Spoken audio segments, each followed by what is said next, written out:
Fabrizio Romano is a phenomenon. Dubbed the king of the transfer window, at the age of 31, Romano is one of the most followed and trusted journalists in the world. It all started when Romano was just 18 years old, and he founded his own blog covering transfer rumours. His first big scoop, if you can call it that, came when an aspiring agent at Barcelona's La Masia Academy reached out to him and asked him to write profiles about two players that he hoped to represent, namely Gerard Deulofeu and Mauro Icardi. Romano obliged, and subsequently broke the news of Icardi's move to Sampdoria. It wasn't exactly headline-breaking news. Icardi, like Romano, was just 18 years old and was a youth team player who had never played for Barcelona, joining a second-tier team in Italy. As a thank you for Romano's contribution to his own career, though, the same agent gave him another scoop, 2 years later, which allowed Romano to break the news of Icardi's move to Inter Milan. This was a much bigger story, and for a young Romano, the touch paper had well and truly been lit. During the intervening period, Romano had landed a job at Sky Sports Italia, where veteran transfer journalist Gianluca Ramazio had taken him under his wing and become his mentor. Romano worked tirelessly to build up contacts at clubs, with agents, and even with restaurants and hotels that he knew were often frequented by players and prospective new signings, but his explosion onto the world stage was a combination of accident and opportunism. In 2015, Romano landed a freelance role with The Guardian and began covering stories in English on a consistent basis. It was the frequent updates on Paul Pogba's return to Manchester United in 2016 for a world record fee that opened Romano's eyes to the scalability of his work if he broadened his horizons beyond Italian football. And it was his coverage of another Manchester United signing, Bruno Fernandes, that elevated Romano to a level of stardom and online profile exceeding any football journalist before him. At the time, Romano was still only 26 years old. Romano now has close to 90 million followers on social media, and probably more by the time that you're watching this, during one of the biannual periods of immense growth for brand Romano, otherwise known as a transfer window. Romano has more followers on Twitter than Bayern Munich or Mohamed Salah, more followers on Instagram than AC Milan or Kevin De Bruyne, more followers on Facebook than Ajax, Newcastle United and Bukayo Saka combined, more followers on TikTok than either Arsenal or Robert Lewandowski, and, most incredibly of all, he has more subscribers right here on YouTube than yours truly, the HITC Sevens, and Alfie Potshammer YouTube channels combined. I know. I can't believe it either. All the while, Romano has managed to turn his catchphrase, "Here we go," into one of the most iconic in world football, frequently invoked by clubs, players, and fans alike when an exciting deal has been done. It is a remarkable journey, from aspiring teenage blogger to global sensation, that has made Romano a source of awe and inspiration. You'd have to be a real rotter to have a bad word to say about him then, wouldn't you? I mean, really, what kind of person would do something like that? Oh yeah, that's right. Here we go. A week or so ago, I made a video about why the 2024 summer transfer window has felt so boring, in which I made a fleeting remark about not being very fond of Fabrizio Romano. Well, I shouldn't sugarcoat it. What I actually described him as is a repugnant and amoral ghoul. That's it, Alf. Don't sit on the fence. Tell us what you really think. To my surprise, what seemed like about half of the comments on that 34-minute long video were just people asking why I'm not a fan of Fabrizio Romano. I probably shouldn't have been so surprised. As I outlined in the introduction, Romano is immensely popular, both in terms of the sheer size of his following, but also in terms of people being fond of him himself. He is a likeable and personable character, he's got a good camera presence, and, he provides reliable information about transfers which, for good or bad, is highly valued and much appreciated by a lot of especially very online football fans. He was considered, not by me, but he was considered to be witty, articulate, knowledgeable, and so on, and much respected. Again, not by me, but I'm giving the general impression. Anyway, I thought nothing of it. I burned bridges like a retreating army implementing a scorched earth policy on this channel. But then, over the weekend, Romano tweeted, not once, not twice, but 3 times about Mason Greenwood's debut for Marseille, and I thought, nah, Sorry, this bloke's getting a video. It's not the first time, it should be said, that Romano has tweeted about Greenwood. Oh no, far from it. In fact, since the 8th of July 2024, so what, in the last 6 weeks, Romano has tweeted about Greenwood, brace yourselves, 25 times. Which, is quite a lot. Elon Musk doesn't even tweet the word concerning in response to a post by a white supremacist that often. Now, I know what some of you will probably be thinking, and I want to be as fair to Romano as possible. His job is covering transfers. Mason Greenwood moved from Manchester United to Marseille during that time. Of course he's going to report on it. So what if he seemed to report on Greenwood's transfer saga more than most? If you look up, most notably, and I actually did this, it took forever, Joao Felix and Victor Osimhen specifically, Romano has also tweeted about them an awful lot over the last 6 or so weeks. So what's the problem? Well, firstly, Romano doesn't just tweet about Greenwood in relation to potential transfers, as was the case over the weekend when he made his debut for Marseille. Secondly, he actually quoted Greenwood uncritically, with zero commentary, when he wrongly claimed to have been cleared of all charges, when in actual fact, the case against him was dropped due to the main witness withdrawing her testimony, and the Crown Prosecution Service being unable to prosecute a case without that witness, which is a fairly significant distinction. And thirdly, and most conspicuously of all, Romano's coverage of Greenwood, and others, but we will just stick with Greenwood for now, is often highly editorialized. Allow me to give you some examples. For a start, there are at least 10 examples of Romano tweeting about Greenwood, which has little or nothing to do with transfers. Take this tweet from September 2023, when Romano shared a video captioned, "Getafe fans welcoming Greenwood." Now, I had a little look, and again, brace yourselves for this because you're in for a shock. I couldn't find Romano ever having shared a video of any other Getafe players being unveiled. In fact, outside of transfer news and managerial or executive incomings and outgoings, I couldn't find a single tweet by Romano about Getafe that wasn't about Mason Greenwood. Strange, huh? There is a perfectly innocent explanation for all of this, of course. Mason Greenwood is a former England international who has been in the news a lot in recent years, and he was on loan at Getafe from Manchester United, one of the biggest clubs with one of the biggest fan bases, and therefore among the most interest in their players, of any club in the world. It is just basic supply and demand. People want Greenwood updates. Romano is just the vehicle through which they receive them. He only talks about Greenwood so often because it is in the public interest. Seems innocuous enough, right?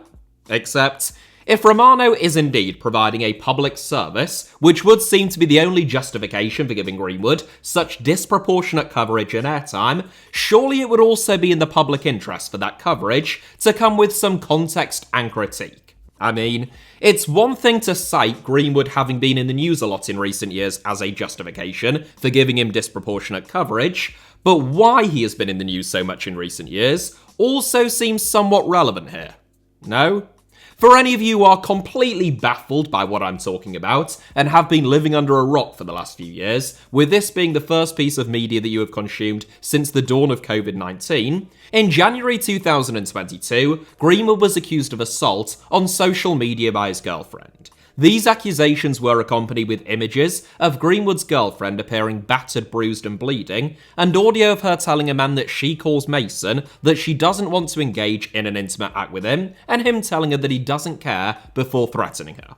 I am saying appears to show and a man she calls Mason because 12 months after Greenwood was arrested on suspicion of rape, assault, sexual assault and threats to kill, the Crown Prosecution Service dropped all charges against him, citing the withdrawal of key witnesses. For what it's worth, as far as I can tell at least, neither Greenwood nor his representatives, nor any of his clubs, have ever denied that the voice on the audio was him. I'm obviously not going to share them here, but I would imagine most people are familiar with them, and my personal view is that it is terrifying that anyone would look to defend or make apologies for someone having seen and heard them. To be clear, I think there is absolutely nothing wrong with a football journalist covering Mason Greenwood's move to Marseille.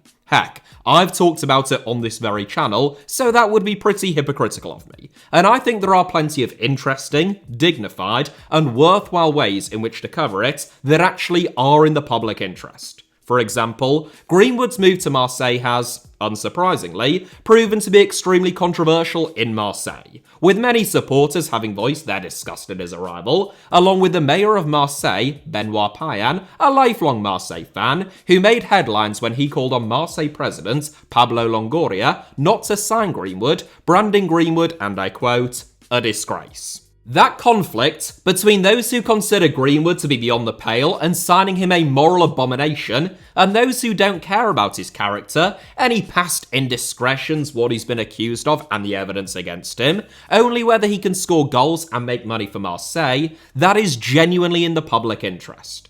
I'm not expecting Fabrizio Romano to do any groundbreaking work or investigative journalism on the ground, getting quotes from Marseille sponsors, fan groups, directors, ultras and owners on what side they fall down on. That's not what he does, but straightforwardly reporting on something like Payan's opposition that was already within the public domain, or indeed just any opposition, the fact that the move may have been remotely controversial or unpopular with some people, like domestic violence charities, I hardly think that that is too big of an ask. What is particularly strange about all of this is the fact that even if you consider Fabrizio Romano to be an amoral pit of vacuity, totally uninterested in the concepts of right, wrong, or any semblance of decency whatsoever, which I do, and you think his primary concern is solely likes, shares, and ultimately money, which I also do, that wouldn't explain his one-sided coverage of Greenwood. A tweet about the opposition to Greenwood signing for Marseille, especially from a figure as prominent as the mayor of the second largest city in France, I am almost certain would gain a fair amount of traction. Greater traction, I would imagine, than a video of Greenwood walking from the airport to his private transport in Marseille, captioned by Romano, Mason Greenwood has just landed in Marseille. Plan confirmed. I mean, I can't be sure, of course, but that would be my suspicion. Or how about Romano tweeting not once, not twice, but 3 times about Greenwood's debut away at Brest, a game which commanded international attention, of course, speaking about him in glowing terms. Romano's first tweet read, quote, first goal as Olympique Marseille player just 3 minutes into the game for Mason Greenwood, accompanied by a photograph, seemingly of Greenwood in training. His second tweet read, quote, Mason Greenwood makes it 2 in 30 minutes. Excellent debut as Olympique Marseille new player, end quote. And his third, in which he quoted Marseille's head coach, Roberto De Zerbi, read, quote, De Zerbi, Mason Greenwood is just exceptional. He's an excellent player, and you can see that. I'm happy to see him scoring, so it will all the controversy in the media, end quote. Right, let's just unpack all of that, shall we? Firstly, Greenwood scored a goal, nothing to do with transfers. Romano tweeted about it. Bit odd, but he does do that very occasionally. He tweeted that Amadou Onana had scored on his Aston Villa debut, which, Onana has never been credibly accused of heinous crime, so slightly different, but for the sake of steelmanning Romano, we'll just let that first one slide. His second tweet, and he didn't tweet twice, let alone 3 times, about anyone else's debut on Saturday afternoon, not even one mention of centre-back Voldemar Anton scoring and keeping a clean sheet on his debut for Borussia Dortmund, oddly enough. His second tweet added some editorializing, heaping praise on Greenwood and describing it as a, quote, excellent debut. How very kind. And last but not least, there is the De Zerbi quote. To be clear, this isn't the first time that Romano has just uncritically quoted De Zerbi on Greenwood. Back in July, he amplified these incredibly dignified comments by De Zerbi, which read, quote, for sure Mason's a world-class player. I don't know his background. No matter the player, once they sign here, they become like my children. I protect them always. End quote. Stay classy, Roberto. At least that time the quote made grammatical and syntactical, if not moral sense. This time, Romano, again, very happily and uncritically, quotes De Zerbi as saying, quote, Mason Greenwood is just exceptional. He's an excellent player, and you can see that. I'm happy to see him scoring, so it will all the controversy in the media. End quote. Huh? So it will all the controversy in the media. It will what, Roberto? Make people forget the video and audio that they saw with their own lying eyes and ears? Make people overlook that 3 of Marseille's front 4 have either been convicted for their role in a deadly driving accident, accused of rape, or accused of beating women and pressuring secondary school girls to perform lewd acts in front of them? Or just make people forget that you're a gutless and shameless coward? Be clear, Roberto. We don't know what you mean.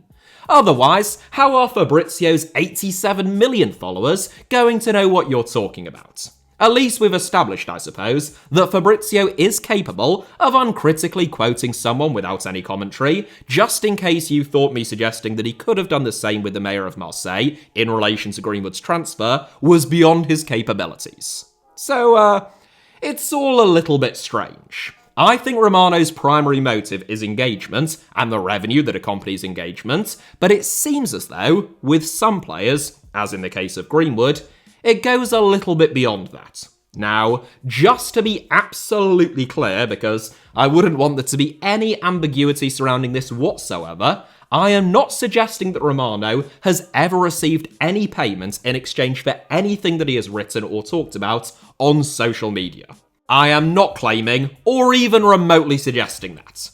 Denmark's oldest football magazine, Tipsbladet, are, and claim to have been shown documentation proving it, but I am absolutely not. No, I've no evidence to suggest that is the case, but what I will do, and I'm sure Fabrizio would approve of me doing it because it is one of his favourite pastimes, is just uncritically quote someone else. According to the Danish journalist Troels Bayer Tergensen, writing in Tipsbladet and translated into English, quote, "Clubs can buy publicity. Tipsbladet has seen documentation of how the company behind Fabrizio Romano has contacted clubs, also Danish, with an offer that they can buy mention on the Italian social media. The clubs can pay a shilling, and then Fabrizio Romano provides publicity for the club and player to his more than 20 million followers on X and 27 million followers on Instagram."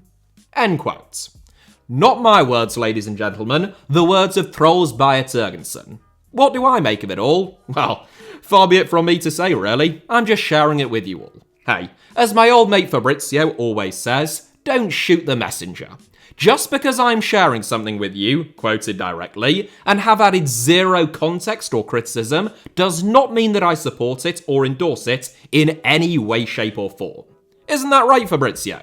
In all seriousness, I genuinely don't know whether those allegations are true, but what I do know is that football is a murky business, and much as we might like to think of it as being one of the world's last great meritocracies, and in some ways it is, in the sense that talent and hard work are key determinants of success, you can't just wing your way to winning a Ballon d'Or. In other ways, much like in other industries, sometimes it's not just about what you know, but who you know. Romano's first breakthrough was writing a profile about 2 youth team players on behalf of an aspiring agent in exchange for a scoop, and subsequently, a much bigger scoop 2 years later. In other words, it was a tit-for-tat relationship of the kind that are almost ubiquitous in football journalism and in the media as a whole. Just as in politics, politicians will leak information and gossip to the media, particularly to lobby journalists here in the United Kingdom, in exchange for more favourable coverage about themselves, their party, or more negative coverage of their political opponents, footballers, and particularly football agents, are really no different. Agents feed their allies in the press leaks, gossip, and exclusive or early information, and in exchange, they might expect, let's just say, some favourable coverage of one or more of their clients. So, I'm Dave Bottomfeeder, an agent who works on behalf of the Total Mercenaries and Unashamed Greed Incorporated talent agency, and I want it to be out in the press that my 18-year-old client, Bobby Wantautovich, is looking to leave Porchester Athletic and sign for oil-rich Dictatorship FC.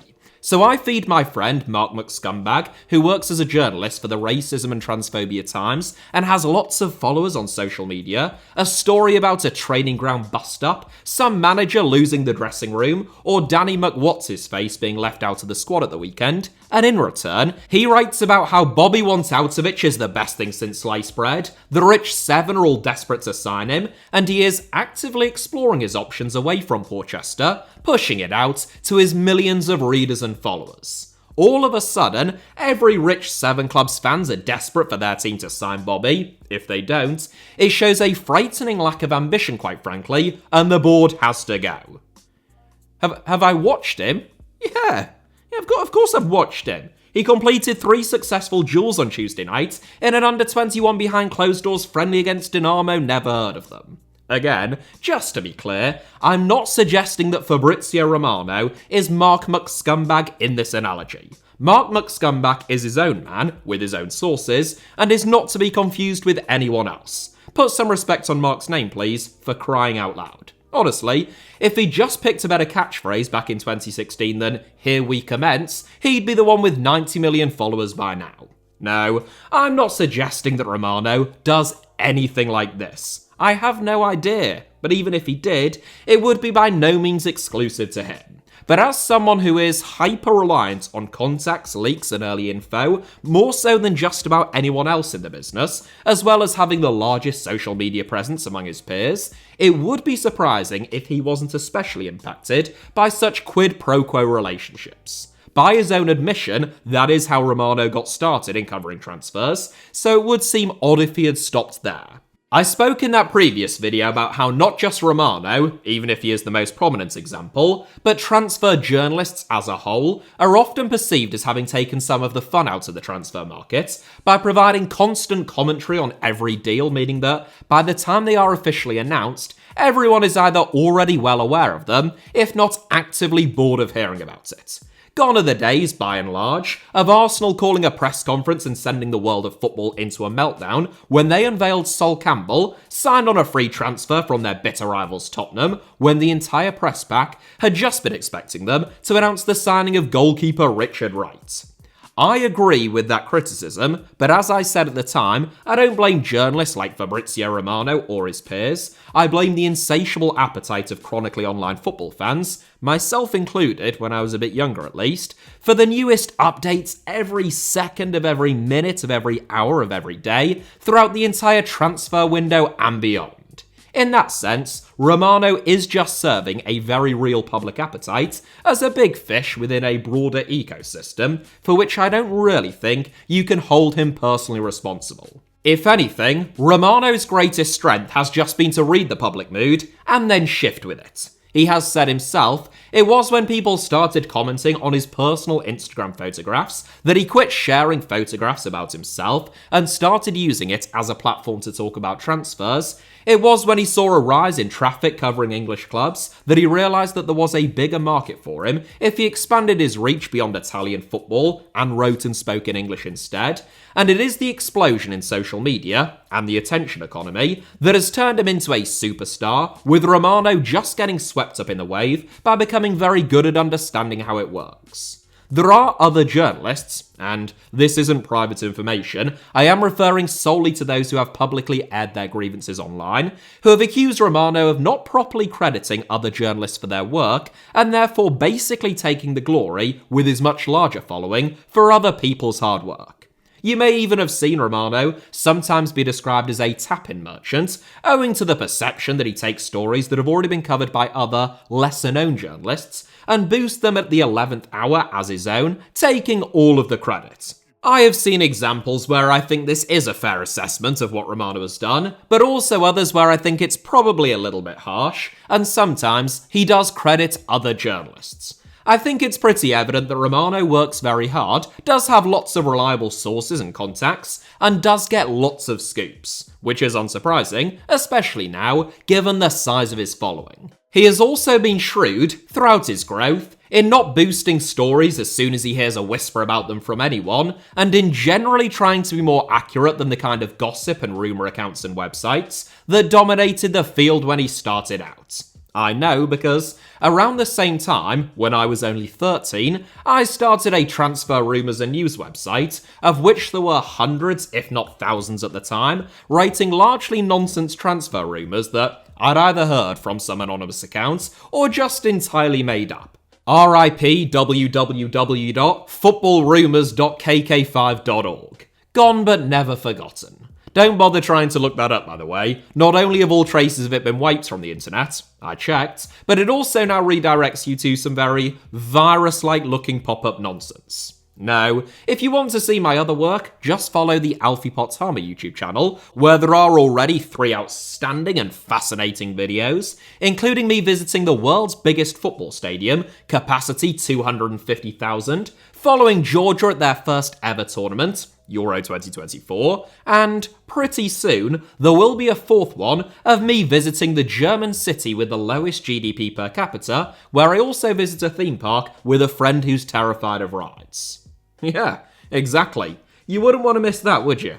Where was I? Oh yeah, Fabrizio Romano. Look, I don't want any of you thinking that I'm just mad because I turned down a brand deal with the Chinese electronics manufacturer and tournament sponsors Hisense at the 2022 World Cup in Qatar because, well, you know, I don't do brand deals, let alone at that tournament, only for guess who, that's right, good old Fab, to pop up and say, here we go, buy a new TV please. Hisense really were only interested in partnering with the biggest names in world football. I can only assume that I was port of call number 1, Kaká 2nd, and good old Fab 3rd. In fairness, Fabrizio is a veteran advertiser. Over the years, he's done brand deals with the likes of Skrill, the Peter Crouch podcast, Beats Headphones, Sorah, is it pronounced Sorah? I think so, Lay's, Laverne, that is a Saudi perfume company apparently, Google Pixel, Opta, Adidas, Turkish Airlines and Pepsi.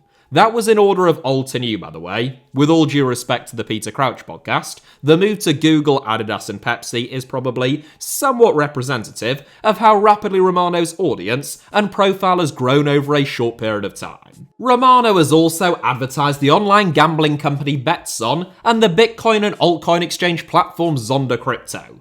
I mean, of course he has. I am hearing rumours of a collapse in the value of Tertcoin, wiping out your investment, as well as a serious gambling addiction leading to the breakdown of your work life, relationships, and mental health. Here we go. That isn't really how he advertised them. It's a shame that I don't do brand deals, to be honest. I think I'd be great at them. Nor am I annoyed, it must be said, about him flagrantly trying to steal my list of 7 format back in 2021. Nice try, Fabrizio, but there's only room for one 7-based listicle content creator in this town. No, all of that is water under the bridge. I just think that anyone simping over a guy who is very credibly accused of doing truly horrific things, and basically, whatever the motive, doing PR for them, without any mention whatsoever of the jet-sized elephant in the room is, well, at best, rather sus. I tweeted this before making this video, and some people replied saying that Romano couldn't possibly say anything about the accusations against Greenwood because he would get sued. Firstly, even if that were true, it wouldn't mandate him to be gushing in his praise of him, and secondly, it isn't true. You can't say that Mason Greenwood is X or did Y as a matter of fact. Well, you can, but you would be potentially liable to some defamation or libel claims because he hasn't been convicted of anything. I mean, I highly doubt he would sue because of the optics and the Streisand effect, public opinion, etc., but you could, theoretically, which is why I don't, but you can say what Greenwood was accused of, what the evidence that was widely publicised on social media was, and why the Crown Prosecution Service, in their own words, dropped the case against him. I mean, I literally did it in this video. Lots of people have done it. It's not very hard. So, yeah, that's why I called Fabrizio Romano a repugnant and amoral ghoul. I'm happy to clear that up. Cheers. Thank you all as ever for watching. Hit the like button if you enjoyed today's video. Let me know your thoughts down below in the comments. And of course, it goes without saying, make sure that you're subscribed and have notifications turned on, not just for this channel, HITC Sevens, but as I mentioned earlier on, also my second channel, Alfie Potshammer, both of which should be about to appear on your screens now, along with a couple of videos that you might fancy watching after this one. You can also find me on Twitter, Threads, and Instagram via the username @HITC Sevens on all 3, should you wish to do so, and all of those links plus a whole lot more should be down in the video description below. Cheers.